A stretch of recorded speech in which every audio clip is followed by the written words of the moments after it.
So hello everyone, this is another video of number system points to remember. So we are going to cover your doubts. You can drop your doubts in comments. I will be trying to answer all your doubts. Okay, points to remember. Okay, you can read this, go through this, and I will be also going through these points one by one.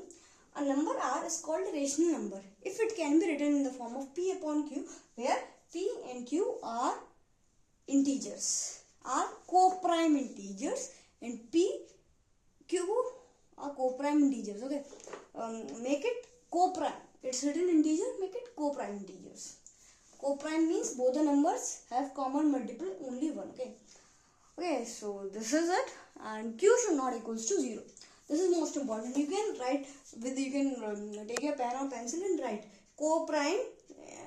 Q is not equals to 0 लिखा है, but you can also write co-prime integers. Okay, in 10th it will help you a lot. This point will help you a lot. Okay, the second point is a number S is called irrational number if it cannot be written in the form of P upon Q, where P and Q are integers and Q does not equals to 0. Means एक ऐसे number है, वो irrational number है अगर वो P upon Q form में नहीं लिखा जा सकता. जैसे मैंने आपको बताया था ना, प्रीवियस वीडियो देखना, मैंने जब टॉपिक एक्सप्लेन किया था कि ये नंबर्स इरेशनल होते हैं और ये P अपॉन Q फॉर्म में कभी नहीं लिखे जा सकते.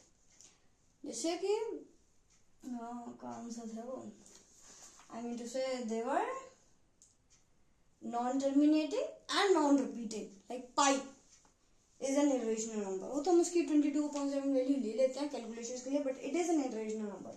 Okay, third point, the decimal expansion for a rational number is either terminating or non-terminating recurring. Moreover, a number whose decimal expression is terminating or non-repeating is rational. अगर वो terminate हो जाएगा मतलब पूरी तरीके से डिविजिबल हो जाएगा और नॉन टर्मिनेटिंग रिकरिंग है, मतलब वो हो जाएगा बार बार यही आ रहा है, तो वो P अपॉन Q मतलब रेशनल फॉर्म में लिखा जा सकता है. बाकी कोई नंबर नहीं लिखे जा सकते, ये बता रखा है स्लाइड में. ठीक है, चौथा point, fourth point, decimal expression for a irrational number is non-terminating, non-recurring. That's what I just told you in the second point. Non-terminating, non-repeating. Moreover, a number whose decimal expression is non-terminating, non-repeating is irrational. I told you this. All the rational and irrational number make up to collection of real numbers. Rational plus irrational is equals to real. ठीक है? Yes. Sixth point, there is a unique real number corresponding to every point on number line, also corresponding to each real number there is a unique point on number line. It simply states that number line पे है ना ये चीज सब चीजें represent हो सकती है ना. ठीक है, मतलब हर एक पॉइंट है ना वो यूनिकली आइडेंटिफाई है नंबर लाइन पर रियल नंबर का. ठीक है, अब question number 7, point number 7, if R is a rational number and S is a irrational number, then R plus S and R minus S are irrational numbers and RS and R upon S are irrational number. मतलब simple सी बात है, एक rational number ले लो, एक irrational ले लो, तो भाई कैसे हो सकता है वो कंबाइंडली इरेशनल कहलाएगा. अगर उनका प्लस करें, माइनस करें, मल्टीप्लाई करें, डिवाइड करें, कुछ भी करें, कंबाइंडली तो वो इरेशनल होगा. कैसे हो जाएगा, मतलब देखो इसको थोड़ा समझाते हैं. 2 और एक रेशनल बताओ, इरेशनल 3.1 और पाई, ये नंबर है कॉमा है 2 3.1, ये तो पाई लिख दिया मैंने, इसको ऐसे नहीं होता.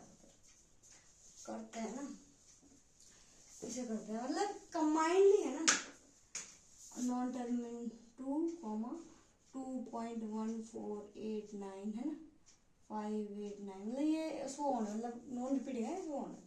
अगर इसका एडिशन करें तो ये नंबर तो वैसे ही चलता रहेगा, तो वही बता रखा है कंबाइंडली में इरेशनल ही होगा, है ना. क्वेश्चन नंबर 8 में बता रखा है प्रॉपर्टीज, है ना, like root A can be written as root A, root B, है ना.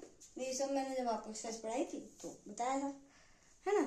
तो फोर्थ में आ रहा है रेशनलाइज ये याद रखना कि उसके है ना मतलब कॉन्जुगेट से करते हैं, कॉन्जुगेट मतलब जैसे साइन चेंज करके करते हैं, मतलब आप इतने सारे शब्द है ना भूल जाओ, तो ये समझ लो अगर रेशनलाइज आ गया तो जो डिनोमिनेटर में है, अगर डिनोमिनेटर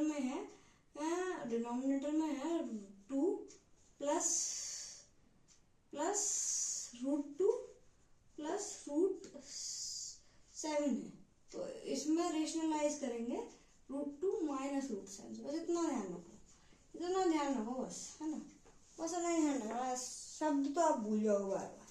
10th वाला पॉइंट है ये सब आइडेंटिटीज, थोड़ी देर पहले पढ़ाई आइडेंटिटीज, मतलब एक्सरसाइज 1.6 में, ठीक है। अब हम करेंगे next chapter polynomials. Catch you up in the next. Thank you.